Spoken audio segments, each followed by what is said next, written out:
Bienvenidos nuevamente a su programa Opinión en Jaque. Seguimos con nuestra serie de la Segunda Venida. Estamos utilizando una serie de métodos de estudio bíblico. Hoy estamos con el método comparativo.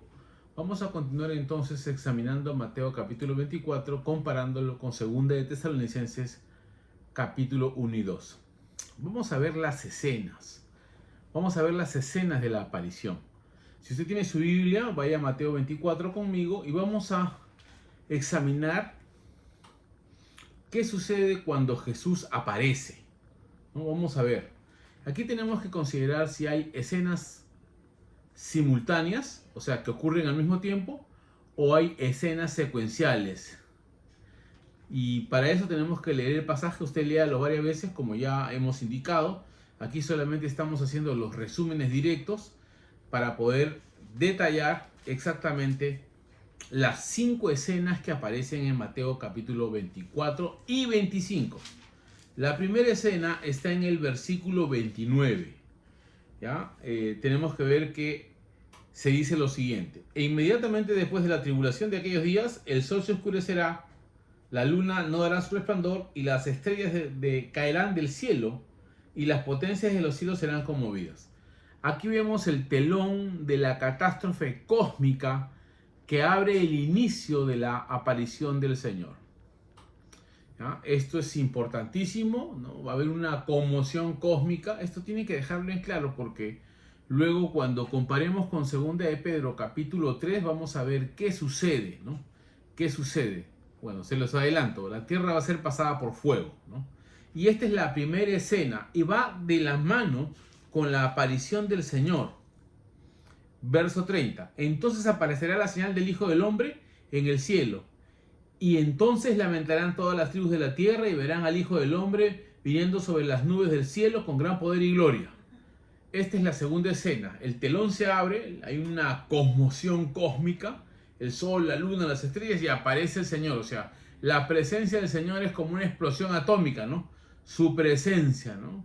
Es interesante. Y aquí podríamos comparar con el capítulo 1 de Tesalonicenses cuando habla de que aparecerá con los ángeles de su poder en llama de fuego.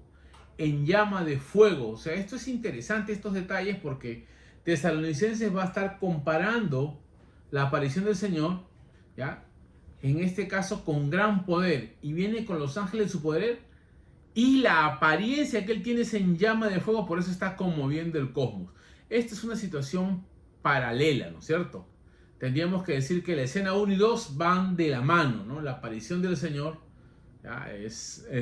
No hay trompetas en la apoteosis, ¿no? De la marcha del rey vencedor, no hay esclavos, más bien hay la conmoción del cosmos, porque es su creación, entonces él afecta completamente la creación.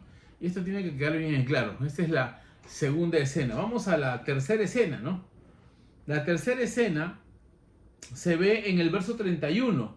Y enviará a sus ángeles con gran voz de trompeta, y juntarán a sus escogidos de los 4 vientos, desde un extremo del cielo hasta el otro.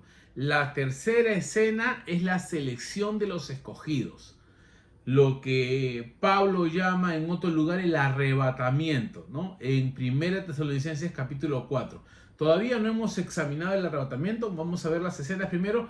Como les dije, este método comparativo nos va a permitir entonces anclar cada escena y su correspondiente par en los diferentes textos bíblicos que hay. Por eso es interesante que usted haga el método sintético, conozca muy bien el contenido de cada libro, el analítico para que sepa en detalle, el tópico para que vea los temas. ¿Ya? Ahora, con este cuarto método estamos en el aspecto comparativo, lo que en hermenéutica se llama los pasajes paralelos. Pero vean los detalles primero para que pueda para que la comparación sea ecuánime, adecuada y exacta, para que no exageremos. Entonces aquí en la selección de los creyentes hay otro añadido. En el verso 40 dice: entonces estarán dos en el campo, el uno será tomado y el otro será dejado. Dos mujeres estarán moliendo en un molino, la una será tomada y la otra será dejada. Entonces habla de la selección, ¿no? Se juntan a los escogidos en este caso. Aquí viene el asunto, ¿no? Si cuando se detalla la conmoción cósmica, la aparición del Señor, simultáneamente aparecen que los ángeles y levantan a los santos mientras la tierra está siendo conmocionada por el fuego. Eso lo vamos a ver. Aquí tenemos que ver las escenas para luego ver si son secuenciales o simultáneas. ¿Ya? Lo que sí puedo decir que hay una secuencia es en el capítulo 25. ¿No? Ya lo vamos a ver en la quinta escena, pero voy a la cuarta escena en el versículo 51. Digo en la cuarta escena porque en los ejemplos, los dos ejemplos que hay sobre los días de Noé y el ejemplo que no cité la vez pasada sobre el siervo, sobre los siervos que están a cargo de la obra del Señor, el siervo fiel versus el infiel, y hay un detalle interesante en el verso 51 que dice: y lo castigará duramente acerca del mayordomo infiel, y pondrá su parte con los hipócritas, allí será el lloro y el crujir de dientes. O sea, aquí se ve, digamos, el castigo a los falsos cristianos que no se mantuvieron en la fidelidad al Señor, y Él los va a castigar junto con los impíos. ¿Y dónde se ve el castigo? En el capítulo 25, verso 31, en la instalación del trono del Señor. Esta es la quinta escena, ¿no? La quinta escena. La cuarta escena es qué pasa con los que no se han portado fielmente. ¿No? ¿Qué pasa? ¿Qué castigo van a recibir? Esto es interesante, ¿ya? Esto hasta se podría decir que la cuarta escena simplemente es un apéndice de la quinta escena del capítulo 24-31. Uno me dice, las parábolas son una extensión, ¿no? De las 10 vírgenes tiene que ver con velar, igualito como los 10 9, hay que velar. Y la parábola de los talentos es el servicio que hacen los santos en la obra del Señor. Tiene que ver con servir. ¿Cómo sirves? Si eres fiel al servicio o no. Esas dos parábolas complementan entonces y amplían el panorama. Estas son las 5 escenas que estamos planteando de Mateo 24 y 25. Comparado entonces con Tesalonicenses, tenemos que el Señor aparecerá con llama de fuego, como llama de fuego con los ángeles de su poder en el verso 7. ¿Ya? En el verso 8 dice que es llama de fuego. Luego, es algo interesante, versículo 8 al 10 habla sobre la retribución a los que persiguen a la iglesia. Esto es parte del juicio del Señor. Entonces esto se da cuando, en Mateo 31 dice, cuando el Hijo del Hombre, perdón, en Mateo 25:31, cuando el Hijo del Hombre venga en su gloria y todos los santos ángeles con él, entonces se sentará en su trono de gloria y serán reunidas delante de él todas las naciones y apartará los unos de los otros como apartan las ovejas de los cabritos, ¿no? En esta quinta escena se ve entonces la separación. La pregunta es, en la aparición del Señor, el cosmos del planeta, la selección de los santos, hay un detalle que no podemos pasar por alto. El castigo que van a tener los santos infieles en la cuarta escena, junto con el juicio que se instala. Y aquí hay algo interesante. El destino del hombre inicuo, del hombre de pecado, que dice Tesalonicenses en el capítulo 2, verso 8, que el Señor matará con el espíritu de su boca y destruirá con el resplandor de su presencia, no está en esta secuencia. Entonces tenemos que ver que hay aspectos de la aparición del Señor que nosotros tenemos que ordenar y ver la secuencia de escenas, si son paralelas o simultáneas. Como hemos dicho, la conmoción cósmica y la aparición del Señor, y para mí la selección de la iglesia, son secuenciales o son simultáneas, porque son inmediatas. Para mí serían inmediatas la conmoción cósmica, ¿no?, con la aparición del Señor y la selección o el arrebatamiento que tenemos de la iglesia.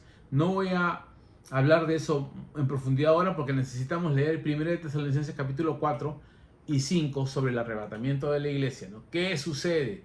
¿Cómo se explica? Y aquí tenemos que ver esta secuencia porque algunos plantean que hay un espacio de tiempo entre la aparición del Señor para recoger a los santos y la instalación de su trono para juzgar a las naciones. Si es secuencial e inmediata, no hay espacio de tiempo. Si es simultánea, menos todavía, porque ocurre en el mismo tiempo, ¿no? ¿Ya? Pero aquí tenemos que decir que entre la aparición del Señor y la instalación de su trono hay una secuencia. Ahí tenemos que decir, hay una secuencia. Hay un espacio, si se permite la palabra, de tiempo que separa una de la otra, ¿no? ¿Ya? Pero no sabemos ahora específicamente si ahí encaja el milenio o no. Tenemos que hablarlo en las siguientes lecciones. Hasta aquí solamente les dejo la secuencia y repaso. La conmoción cósmica, la aparición del Señor, el arrebatamiento de los santos, ¿no? La instalación del trono de Dios para juzgar a buenos y malos y también para castigar a aquellos falsos cristianos. Se corresponde con Tesalonicenses, que le dice que va a pagar con tribulación a aquellos que castigan a la iglesia. Él está viendo la quinta escena, pero luego vuelve a la aparición del Señor en llama de fuego, porque solo con el resplandor de su presencia va a aniquilar al hombre inicuo. Quiere decir que mientras en este caso está seleccionando a los creyentes, simultáneamente destruye al hombre inicuo. Esto es importante. Ahí vean ahí la diferencia entre secuencia y simultaneidad, ¿no? La simultaneidad es que al mismo tiempo, la secuencia es que es una seguida de la otra. Hay que considerar esos detalles porque son importantes para las siguientes lecciones que vamos a venir especificando qué parte es secuencial y qué parte es simultánea. Les agradezco por este tiempo. Nos vemos en la próxima lección con el estudio de la segunda venida. Hoy hemos visto las escenas de la aparición del Señor. Nos vemos en el siguiente capítulo. Los espero. No olviden de inscribirse, activen la campanita. Para mí es un honor estar con ustedes como siempre. Soy el pastor Wilfredo Beltrán y cualquier pregunta dejo la caja de comentarios abierta para que todos puedan opinar. Muchas gracias. Dios los bendiga.